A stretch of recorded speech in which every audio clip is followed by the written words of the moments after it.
আসসালামু আলাইকুম এভরিওয়ান। আমরা গত ভিডিওতে আমরা কি দেখছিলাম 4.13 নম্বর एग्जांपल সরি 4.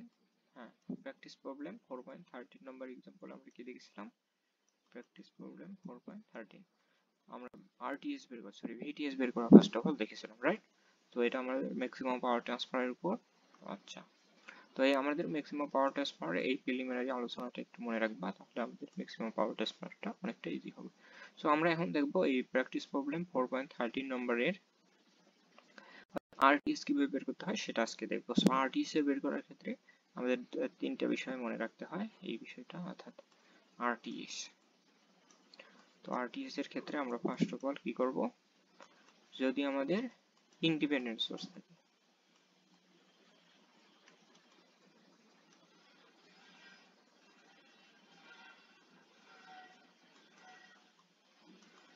যদি আমাদের কি থাকে ইন্ডিপেন্ডেন্ট সোর্স থাকে, তাহলে আমরা কি করব, সোর্সগুলোকে জাস্ট টার্ন অফ করে দেব। হ্যাঁ, টার্ন অফ করব, এটা হলো একটা বিষয়। যদি ডিপেন্ডেন্ট সোর্স থাকে,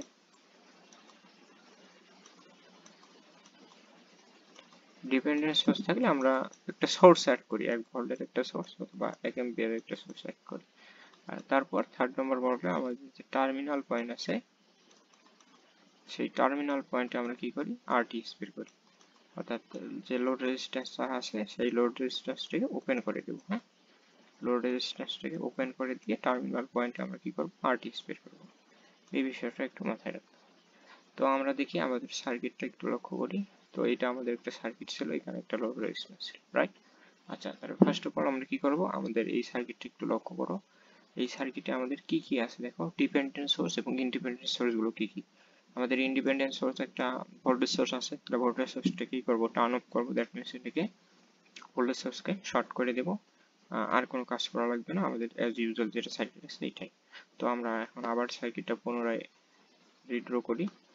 তাহলে আমরা কি করব, এখানে আমাদের একটা রেজিস্ট্যান্স ছিল, তারপর এখানে আরেকটা রেজিস্ট্যান্স ছিল, রাইট? আচ্ছা, তারপর মাঝে একটা আমাদের কি ছিল, রেজিস্ট্যান্স ছিল, রেজিস্ট্যান্স, তারপর আরেকটা ডিপেন্ডেন্ট সোর্স,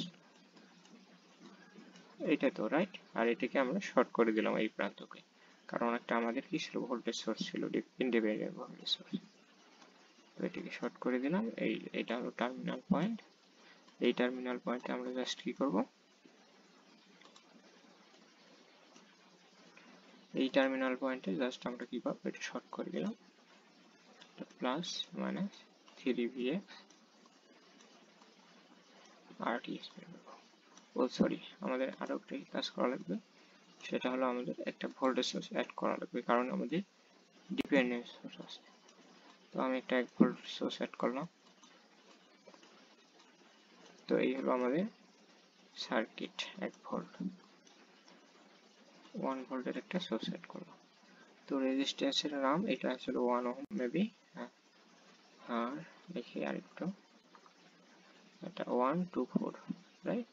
আচ্ছা, 1 2 4, আচ্ছা 2 4, এটা ছিল আমাদের সার্কিট, রাইট? আচ্ছা, তো এখন আমরা এখান থেকে যদি আরটিএস বের করতে চাই, ধরলাম এদিকে আমাদের 1 ভোল্টের সোর্সের কারেন্টের ডিরেকশন আই দিকে। হ্যাঁ, আই দিকে কারেন্টের ডিরেকশনটা ধরে নিলাম। এখন আমরা কি করব, এই আই এর মানটা বের করব, কারণ আরটিএস ইকুয়াল টু কি। তো আমরা এখানে বের করতেছি আরটিএস। তো আরটিএস এর ক্ষেত্রে আমরা কি জানি, আই আর মানে কি, ভি বাই আই না? হ্যাঁ, আমরা ভি তো 1 ভোল্টের একটা ধরে নিয়েছি, 1 ভোল্টের সোর্স। এখন আমরা আই এর মানটা জাস্ট বের করব। এই আই এর মানটা বের করলে আমাদের আরটিএস এর মানটা বের হবে, রাইট? আচ্ছা আচ্ছা, তাহলে দেখো এই সার্কিট থেকে আমরা কি বলতে পারি। তো এই সার্কিট থেকে, ও সরি, আমাদের আরেকটা বিষয় ছিল, এখানে 2 ওহমের অ্যাক্রসে একটা ভোল্টেজ সোর্স দেওয়া ছিল Vx, রাইট? আচ্ছা, তো এখন আমরা কি করব, এখান থেকে একটা বিষয় ধরে নেব, এই সার্কিটটা একটু লক্ষ্য করব। এই প্রান্ত যদি আমরা একটু লক্ষ্য করি, তাহলে দেখো এই প্রান্তে কি কি হয়েছে দেখো, আমরা এখানে একটা ভোল্টেজ ধরে নিলাম Vx, সরি V1 ধরে নিলাম, আর গ্রাউন্ডের ভোল্টেজ তাহলে 0 থাকে, রাইট? 0 হোক। তাহলে আমরা কি করতে পারি, এই যে এখানে যদি একটা সুপার নোড কনসেপ্ট অ্যাপ্লাই করি তাহলে কি হবে আমাদের, অর্থাৎ পজিটিভের ভোল্টেজ 0, নেগেটিভের ভোল্টেজ কত মাইনাস, নেগেটিভের voltage V1 equal to super নোডের voltage that means Vx, right. তাহলে আমরা এখান থেকে V1 এর মান কত পাবো, V1 এর মানটা পাবো মাইনাস Vx, রাইট। তো আমরা এখান থেকে এই যে V1 এর কে রিপ্লেস করে দিয়ে মাইনাস Vx রাখবো এখানে। তো আই হোপ আমরা এইটুকু বুঝতে পারছি, মাইনাস Vx এই নোডের নামটা কত হলো আমাদের মাইনাস Vx। আচ্ছা, তো এখন আমরা সলিউশনের দিকে আগাবো। তাহলে এখন আমরা কি করবো, জাস্ট একটা কেসিএল অ্যাপ্লাই করবো।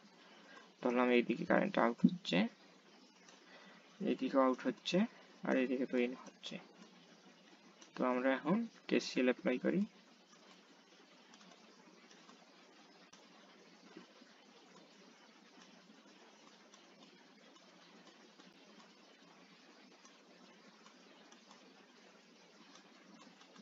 মাইনাস Vx নোডে আমরা এখন কি করবো, কেসিএল অ্যাপ্লাই করবো।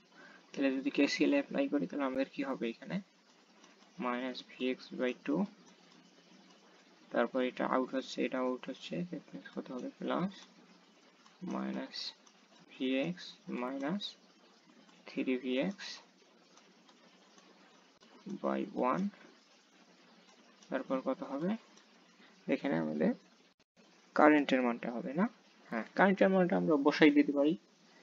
তো এখানে আই এর মানটা যদি বসাই দিতে, এখানে কত হবে আই, আবার আই এর মান কত হবে দেখো, এই সার্কিট থেকে আই এর মান যদি আমরা এই সার্কিটটাকে লক্ষ্য করি, তো এখান থেকে এই পর্যন্ত, তাহলে আমাদের আই এর মানটা হবে কত 1 minus Vx by 4, that means এখান থেকে কত হবে Vx প্লাস 1 বাই 4, রাইট। তো এটা আমরা আই এর জায়গায় রিপ্লেস করে দিতে পারি। তো এটা কত হবে মাইনাস Vx বাই 2, এটা কত হবে আমাদের মাইনাস 4Vx ইকুয়াল টু, এটাকে যদি আলাদা করি আই এর জায়গায় Vx বাই 4 প্লাস 1 বাই 4, একবার আলাদা করলাম, রাইট। আচ্ছা, তো আমরা Vx গুলোকে একত্রে রাখি, যদি রাখি তাহলে আমাদের কি হবে, এটাও মাইনাস, তাহলে Vx যদি কমন নেই, হ্যাঁ মাইনাস Vx টা কমন নিলাম, তাহলে আমাদের কত হবে 1 by 2 plus 4 plus 1 by 4, right. তো আমরা মাইনাস গুলোকে কমন নিয়েছি, যার কারণে সবগুলো আমাদের কি হয়েছে, এখানে প্লাস হয়েছে, ইকুয়াল টু 1 বাই 4। তো এখান থেকে একটু যদি সিম্পলিফাই করি তাহলে কত হবে মাইনাস Vx ইকুয়াল টু, আমাদের কত হবে, লসাগু করলে আমাদের কত হবে 4 হবে, রাইট। 4 হবে, লসাগু করলে 4 হবে, দ্যাট মিন্স এখানে 2, এখানে 16, এখানে 1 ইকুয়াল টু 1 বাই 4। তাহলে এখান থেকে আমরা কত পাবো, কত হবে 18 19 না, minus 19 by 4 Vx equal to 1 by 4।